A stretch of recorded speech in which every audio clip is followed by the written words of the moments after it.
Sérgio, vamos começar com você? São 30 anos de poesia, luta, resistência. Você é autor de 8 livros, fundador do Sarau da Cooperifa, um dos mais importantes de São Paulo, voz ativa dentro e fora da periferia, referência no cenário cultural. Eu queria que você começasse falando sobre as palavras cadenciadas, elas podem ajudar a construir cidadania? Bom, boa tarde. Queria começar agradecendo pelo convite para estar aqui com vocês. Bom, a Cooperifa se realiza no ato da palavra. Sim. Né? Dar voz à periferia, dar voz ao negro, dar voz ao pobre. Foi assim que a literatura entrou nas nossas vidas, né? Então acho que é muito importante quando a gente é protagonista da nossa própria história. Eu acho que a própria literatura negra periférica, nesse momento, quer ela mesma contar a sua história. Agora é a vez da caça, contar um pouco da história. E a história contada é isso, às vezes ela dói. Viver dói. O resto é poesia, né?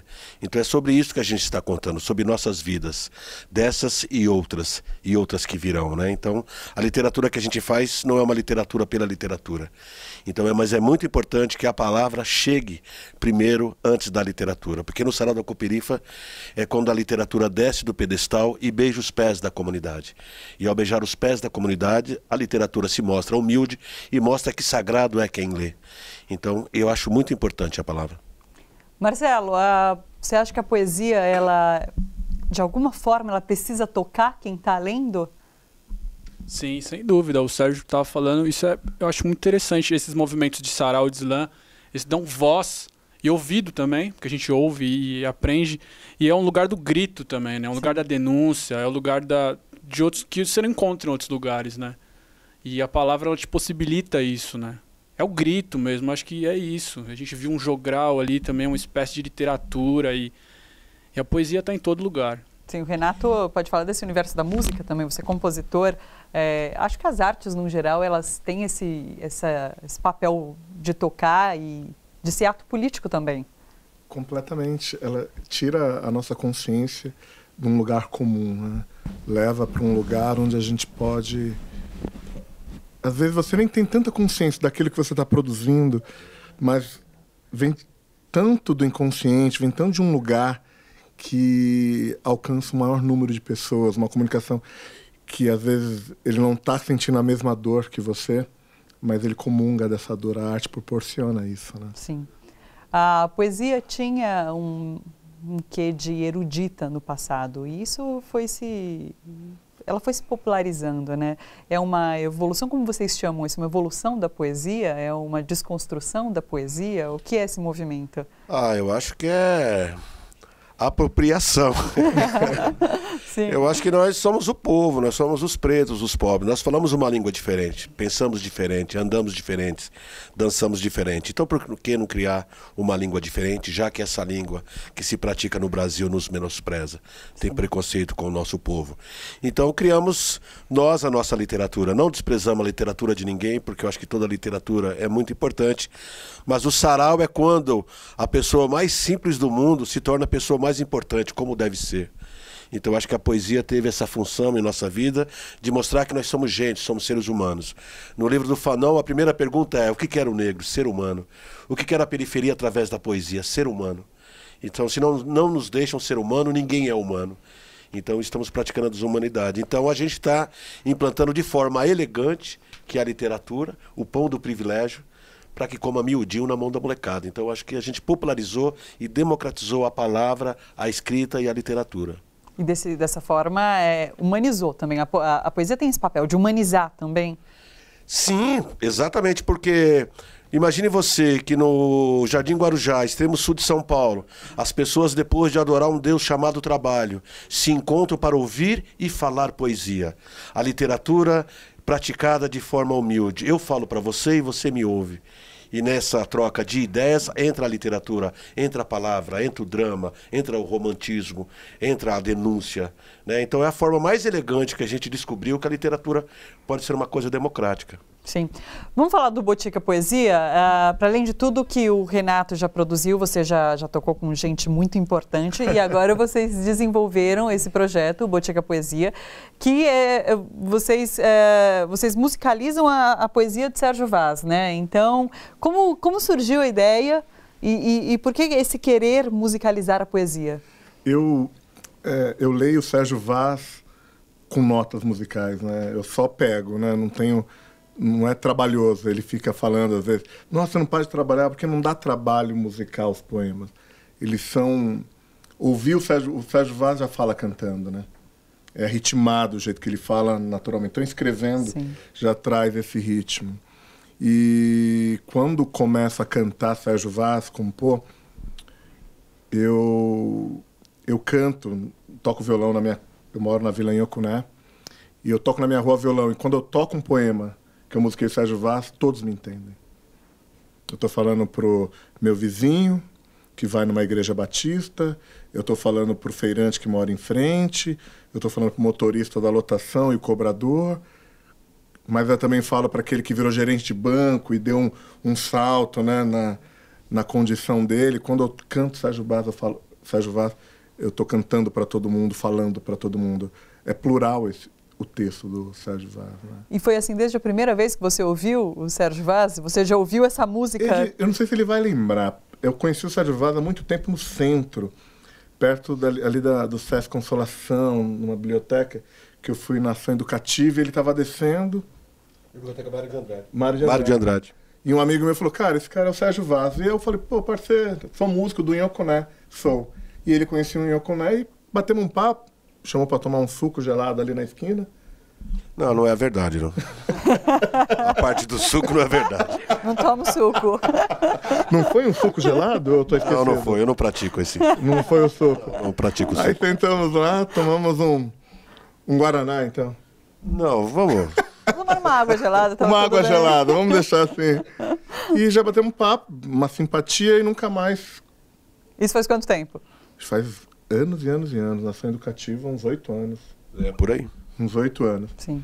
E há um ano atrás, 1 ano e meio, o Paulo Rafael, um amigo, já tinha sugerido para mim, nossa, Renato, você podia musicar os poemas do Sérgio Vaz. Falei, será que ele deixaria, né? Sim. E pintou uma oportunidade para inaugurar o Sesc Paulista e eu criar alguma coisa para a inauguração do Sesc Paulista. Aí, bingo. Foi quando você aproveitou, né? Liguei pro Sérgio e falei, e aí, vamos? Deu uma de difícil, né, Sérgio, no dia, né? Eu fiquei surpreso pela coragem, né? Pela coragem. Mas você nunca imaginou ver sua poesia transformada não. É? Não, nunca imaginei assim, até porque eu não escrevo, eu acho que eu não escrevo assim, musicalmente falando, né? Mas aí teria que ser alguém que saiba fazer isso. E ele teve essa coragem, mas eu nunca... Já pensei até em escrever alguma coisa, mas eu não levo jeito mesmo. Para composição. Para fazer uma letra. Eu acho que tem uma outra estrutura, né? Eu acho que... Não sei se você já fez letra de música. Eu acho difícil pra caramba. Sim. Vamos aproveitar então e ouvir agora? Pode ser? Sim. O que você vai fazer agora? Prazo de validade. Então vamos lá.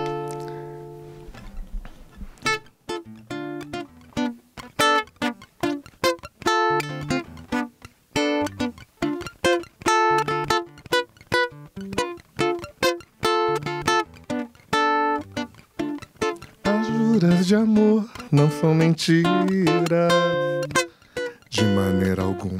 São verdades com prazo de validade. As juras de amor não são mentiras, de maneira alguma. São verdades com prazo de validade. As juras de amor não são mentiras, de maneira alguma. São verdades com prazo de validade.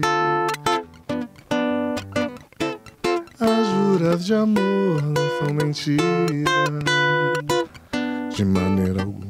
São verdade, são verdade, são verdade, são verdade, são verdade, são verdade, com prazo de validade. Amor com fim. Sim, o amor acabou. Mas obrigado por ter começado. Fui feliz porque te amei, honrado por ter estado ao teu lado. Mas ainda que tua boca diga que me ama, o silêncio dos teus olhos aflige meu coração. Houve um tempo em que sorríamos muito e que nossas mãos caminhavam unidas como oração ao Deus da felicidade. E hoje, ainda que haja lágrimas, essa lembrança alivia a dor da despedida. Peço perdão se por acaso não cumpri a promessa da eternidade. Porém, fui eterno. Todas as vezes que entre um sussurro e outro, ajoelhei-me diante do milagre dos teus beijos. E crucificado na cruz, dos dias que não davam certo, me sentia um Deus, todas as noites, que ressuscitava em teus braços o amor nosso de cada dia. Não sei se posso ser teu amigo depois ter sido teu amante, mas depois ter sido teu amante, que graça tem ser teu amigo. Não quero de volta as estrelas que te dei em troca de todas as vezes que me levou ao céu. O amor é um presente que poucos podem ter ou dar. Amar é um ato de coragem. Desamar requer humildade. Quando se dá o último abraço, é porque já faltavam braços há muito tempo. Não quero entender o amor. De minha parte, só queria dizer obrigado. Que bonito. Marcelo, você chegou a frequentar saraus? Sim, frequento muito. A Cooperifa eu já fui algumas vezes, Sarau do Binho, conheço também. E é muito louco pensar, assim, a minha geração, falo minha geração, é até pretensão, mas... Você tem mas quantos anos? Tenho 26. Sim. Pra gente o sarau já é esse lugar da Cooperifa e do Binho e do Buzo. Mas se você pensar historicamente, o sarau era uma coisa elitizada, né? Era onde os caras iam tocar violino e tal. E teve uma ressignificação. Hoje em dia, se você falar, vamos sarau, o cara já vai, não, vou lá, eu vou falar, eu vou cantar um rap, eu vou tocar um violão, né? Que hoje proporciona isso, mas não era assim, né? E hoje, se falar que sarau um dia foi assim, é até difícil de acreditar. E eu sou cria desse sarau, sim, aprendi muito. E como se portar, oralidade e que o livro é uma coisa que está ali, é muito importante. Eu gosto muito de ler, muito leitor desde sempre.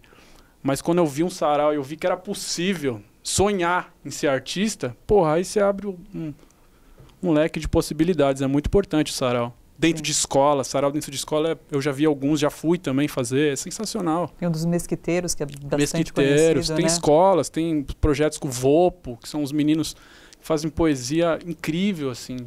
Que legal. Falando em livro, fala sobre o seu livro. Esse é o Viva a Vaca, que você lançou agora mais recentemente. Inclusive, vai lançar a segunda edição agora, é isso? Ele vai sair a segunda edição, a primeira está esgotada. Que é pelo seu selo. Isso. É um selo que você desenvolveu para artistas independentes, né? Eu desenvolvi para eu me publicar. Sim. Por conta dessa crise de mercado editorial e por conta da dificuldade de se publicar, é isso? É isso. Eu brinco que...